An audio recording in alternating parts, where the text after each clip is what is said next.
Greetings, friends. My name is Dr. Ades Chuderia. I am a senior lecturer in the study of Islam and society at Griffith University, where I teach and do research on various aspects of the Islamic intellectual tradition, with a particular focus on progressive Muslim thought. And as such, my brief reflections here come from the perspective of me being a major theoretician and proponent of progressive Islam. Now, the use of fully autonomous weapons raises a number of moral issues pertaining to the question of human dignity, the imperative of preservation of life, human accountability, just war theory, to name some of the most important few.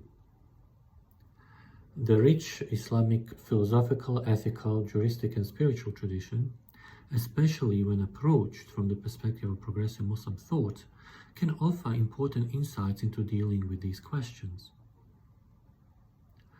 Not unlike in other major world religious traditions, the Islamic worldview is based on the idea of a partnership between the divine as the source of awe-inspiring majesty, beauty, and goodness, and that of humanity, which has been tasked with a special ethical responsibility to embody and enact these godlike values and attributes at both the level of individuals and societies, seeking to create conditions that can contribute to flourishing and well-being of all of God's creation. Islamic ethical and legal philosophy has long recognized that the conduct of war ought to be regulated by certain ethical, moral, and legal restraints that resemble just war theory arguments that are still being discussed and debated in contemporary times. Furthermore, a number of progressive-minded Muslim scholars have developed important theoretical insights into what could be termed an Islamic contribution to international humanitarian law.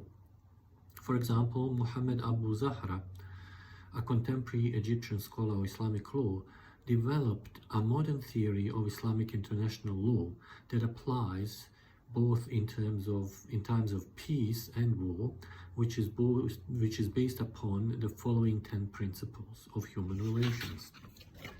Number 1, the importance of preserving of human dignity, the idea that all humans are one nation, the idea of the importance of upholding of human cooperation, preservation of freedom, which includes preservation of personal as well as group freedom, freedom of religion, and freedom of self-determination, the idea of virtuous conduct either in time of peace or especially during the conduct of war, the importance of upholding justice, reciprocity,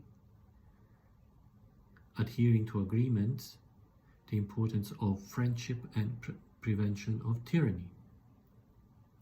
Based on these considerations, in my humble view, the use of fully autonomous weapons is contrary to many of these Islamic and humanitarian principles, as it poses too much of a risk of undermining the role of human accountability that can lead to the devaluing and unnecessary loss of human life, as seen in the recent history in places like Afghanistan and Iraq.